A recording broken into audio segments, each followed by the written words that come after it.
గుంటూరు కారం సినిమా కథను త్రివిక్రమ్ కాపీ కొట్టాడంటూ నెట్టింట్లో ఓ రూమర్ ప్రచారంలోకి వచ్చింది. ఏదో ఒక నవల నుంచో ఏదో ఒక లైన్ పాయింట్ తీసుకొని కథలు అల్లుతాడంటూ త్రివిక్రమ్ మీద ఉన్నటువంటి అపవాదు అందరికీ తెలిసిందే. త్రివిక్రమ్ మీద పూనం కౌర్ ఎప్పుడూ ఒక కౌంటర్లు వేస్తూనే ఉంటుంది.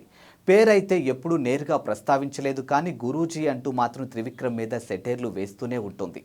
ఇక పెద్ద డైరెక్టర్ తనను అవమానించాడని, హింసించాడంటూ ఇలా ఎన్నోసార్లు ఎన్నో రకాలుగా తనకు జరిగిన చేదు అనుభవాల మీద నోరు విప్పింది పూనం కౌర్. కానీ ఎప్పుడు కూడా బహిరంగంగా త్రివిక్రమ్ పేరును చెప్పలేదు. ఇక పవన్ కళ్యాణ్, త్రివిక్రమ్లు టార్గెట్ చేసినట్టుగా అప్పుడప్పుడు ట్వీట్లు వేస్తూనే ఉంటుంది పూనం కౌర్. మరోసారి హాట్ టాపిక్ గాను మారింది. ఇక గుంటూరు కారం సినిమా కథను నవల నుంచి కాపీ కొట్టాడంటూ మీడియా రూమర్లు వస్తూ ఉన్నాయి. కీర్తి కిరీటాలు అనే నవల నుంచి పాయింట్ను లేవరేశారని కథలు వినిపిస్తూ ఉన్నాయి. దీంతో త్రివిక్రమ్ మీద వస్తున్నటువంటి ఈ రూమర్లపై పూనం ట్వీట్ చేసింది. మీడియా వేసినటువంటి కథనానికి పూనం స్పందించింది. అతను ఏదైనా చేయగలడు, ఏం చేసినా దాని నుండి బయటపడగలడు. అతని తప్పుడు పనులు ప్రజలకు కనిపించవు. అతనికి ఆ ప్రత్యేకమైన సౌకర్యం ఉంది అంటూ కౌంటర్లు వేసింది. ఇక సీఎం ఆఫీస్ను కూడా మేనేజ్ చేయగలడంటూ చెప్పుకొచ్చింది. అదే గురూజీ థింగ్స్ అంటూ ట్వీట్ చేసింది. అసలే త్రివిక్రమ్ ఆ టైంలో కాపీ మార్కులు ఎక్కువగా అంటాయి.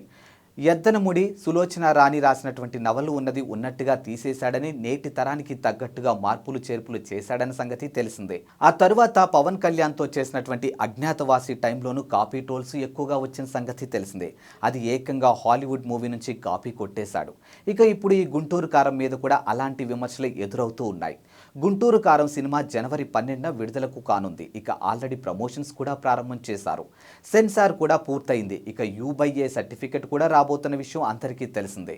ఇక ఈ మూవీ పండక్కి సరైన మాస్ కమర్షియల్గా ఉంటుందని అందరికీ తెలుస్తుంది.